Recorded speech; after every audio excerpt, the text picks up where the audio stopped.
Cena's final Raw, and another IC title change next. It's hard to believe that that's the last time we'll ever see Cena compete on Raw, so let's get to it and start the 10 count with topic number 1. The last time is this? Because for a last Raw ever, this was pretty disappointing, and it only gets the lead off the show out of deference to Cena himself, as I didn't really like anything about this. Certainly would have preferred an IC title open challenge answered by someone he's never faced before, or even Rey Mysterio. And of course it would have led to a no contest when Dom and the rest of the Judgment Day interfered, and then that would lead to Dom in the Survivor Series challenge. But what we got wasn't great. Sure, Dom not winning a match until he's good and ready, that is typical heel behavior there, but now he's blown his cover of having the Judgment Day be right there to back him up when he inevitably gets them to help him out at Survivor Series in a few weeks. Now the part I hated the most was Cena still asking Dom for a non-title match right there on the spot, because seriously, what was that? I can't imagine anyone has ever agreed to that match. And yeah, it just leads to Dom not wanting to have a match 2 times instead of 1. But the match we did get was fun, but it was obviously very inconsequential. And after getting Cena versus Zayn for the US title open challenge for his final SmackDown match, well, this fell about 10 times short of that. It was nice to include others who otherwise wouldn't get to be in the ring with Cena in his farewell tour, and also nice to see the good guys play the hits and all join in together to get the win. But this is actually a tough one for Sheamus, because I think it pretty much gave away that he is not winning that tournament. And it's also not the first time that Cena's had a 6-man tag match against these 3 exact members of the Judgment Day, as Cena's only match in 2024 was on the Raw after Mania, when he and the Awesome Truth defeated this version of the Judgment Day in a pretty similar match. So, all in all, this was a bummer, but at least the crowd seemed to be enjoying it, so good for Cena for finally getting through his final Raw.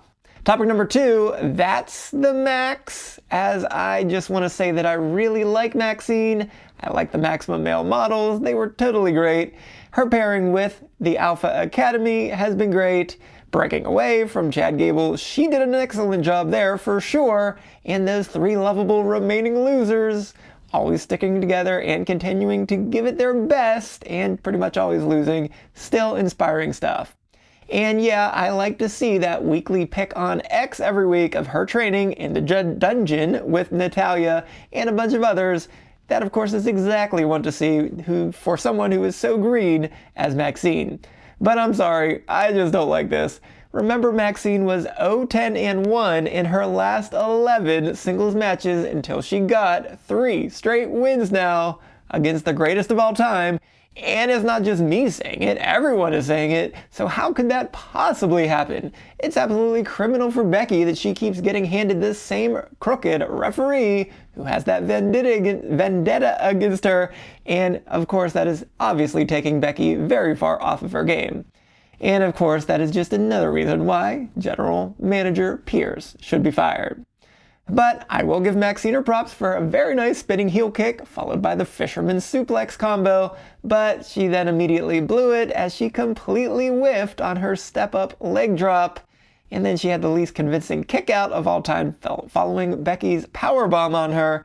And I don't like that she's still using the ankle lock either, because she of course should be hating Chad Gable right now, so she should learn some other submission.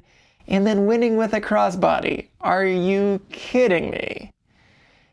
If that were Nia Jax going off the top rope with a crossbody, sure, that seems alright. But Maxine is not quite that. So I think this might be the first time we've ever seen anyone win with a crossbody this century.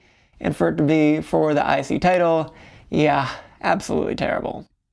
Alright, so it is great at least that we're going to get AJ and Becky now in the War Games match, and I think Maxine is going to be a transitional champion to get Roxanne to be the next champion as we get back to Liv.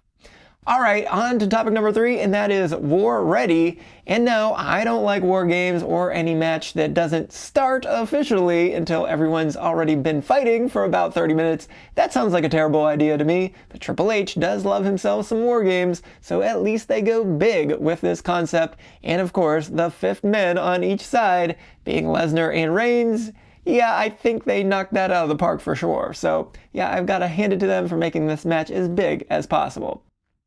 Now, of course, Brock Lesnar doesn't show up for free, so Heyman clearly had to strike some sort of deal behind the scenes to get Lesnar in the mix here. And it will really be more interesting seeing the fallout after the match, as we'll have to see some, tension between the Vision and Lesnar. And then Reigns proved that he's a liar right off the bat after he said he didn't want to see the Usos until after Christmas. And then after Jimmy terribly gets added to the match just in a backstage match, well, I guess Reigns decided to show up after all. On to topic number 4, and not just anybody, as what seemed to be the most predictable ending ever. Well, at least we got a shot of adrenaline as Drew McIntyre returned unannounced from his suspension to stop Logan Paul from getting double Uso splash through a table at the end of SmackDown. So then, Nick Aldis coming out to yell at Heyman, well, they played this one perfectly, stating that McIntyre is anybody. That was simply on point. Excellent job by Heyman as usual. And so while we certainly didn't expect anything from the match, and we admittedly did not get anything, I'm certainly glad that Rhodes has been in more matches on SmackDown lately, and I'm really happy that something big and unexpected here at the end of this SmackDown, as there were some reports that McIntyre would actually be gone for a little while, but nope, he was right on back 1 week later after getting suspension, so good on everyone at SmackDown for this one. Topic number 5, the main dislike. As on to the first round matches of the Last Time Is Now tournament we go. So we'll start with Jay and The Miz. And Jay again manages to light up YouTube with dislikes after this win. But honestly guys, he didn't deserve it this time. No, it was not a 5-star classic, but it was a pretty decent 10-minute match by both men. As The Miz returned Cena's favor from a little while ago, as he did his moves, or at least he tried. He did land the 5-knuckle shuffle, but of course Jay slipped away from the AA, and then Miz continued with some impressive work with that very vicious DDT that had some extra gusto onto it. And you had to know that Jay would kick out of a skull-crushing finale and hit a spear and a splash to win. But honestly guys, as a first round matchup, there's nothing to get upset over here, as we should just be happy that it wasn't a squash match. But now if he goes on to win the tourney, you can no yeet all you want there. So the winner of the week is Gunther, as he returned for the first time since losing the title at SummerSlam, and he scored a hard-fought win in his first round matchup against the upstart Javon Evans. And I had discussed with a buddy last week that I hadn't missed seeing Gunther at all over these last couple months, but I was wrong. I admit it. It immediately reminded us why he is the ring general and one of the best inside that squared circle, so I enjoyed everything about this one once the bell had rung, as both men seem to be in top form, with Gunther being as vicious as ever with those chops, German suplexes, and a powerbomb before putting Evans away with the sleeper, and the young OG is just so clearly a star, bouncing all over the ring, highlighted by his reversal of the vertical suplex into a devastating cutter. So yeah, this was the show stealer of the week. Great job by both guys. To the loser of the week, that is Zack Ryder, because woo woo woo, that's exactly what Zack Ryder does, lose. And we've not seen Ryder inside a WWE ring since March 9th, 2020, but we conspicuously saw a dude that looks an awful lot like him on NXT who went on to lose to Josh Briggs. So I'm not exactly happy that Cole and Graves were breaking the fourth wall in here, referencing Matt Cardona from that NXT match, but of course we all know that he is indeed Chelsea's husband and that he thinks he's an indie god and is also on TNA. But we shouldn't even hint at that at all, because sure, that jabroni Doc's mind was probably melting trying to put 2 and 2 together with Cardona and Ryder, but you know what? Good for Ryder. He got in the broski boot and the Rough Rider, but yeah, as usual, he still didn't win, so I guess some things never change. But he did look good in there going toe-to-toe with LA Knight, but of course he's just a stepping stone for the megastar. And lastly, for the stats of the week, no one sells like Dolph Ziggler, especially that Samoan spike at the end. Certainly a good reminder that he could really go, and it was great to see him back.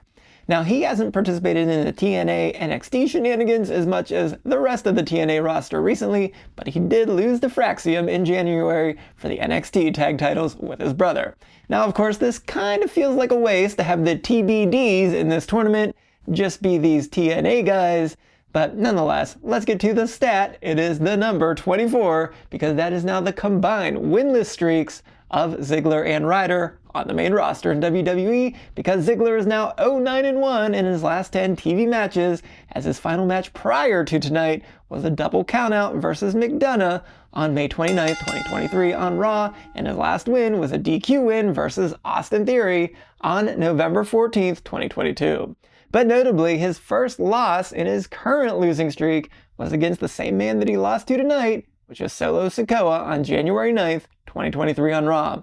As for Ryder, he is on a 14-match losing streak, and considering that many of those were tag team matches with Kurt Hawkins as his partner, there's no wonder that he's lost that many. Now, his final match before Friday was his loss to Bobby Lashley on March 9th, 2020 on Raw, and his last win was against Mike Kanellis, who of course took his wife's name, and Ryder at least beat him on July 15th, 2019. And I did not beat the 10 count again, as it is no mystery that I'm on a very long losing streak myself, like Ziggler and Ryder are. But it would be a win if you would go right on over here and check out my in-depth analysis of the impact of the first year with the women's mid-card titles. So until next time, I am the SportsZu, and this has been Stop the 10 Count.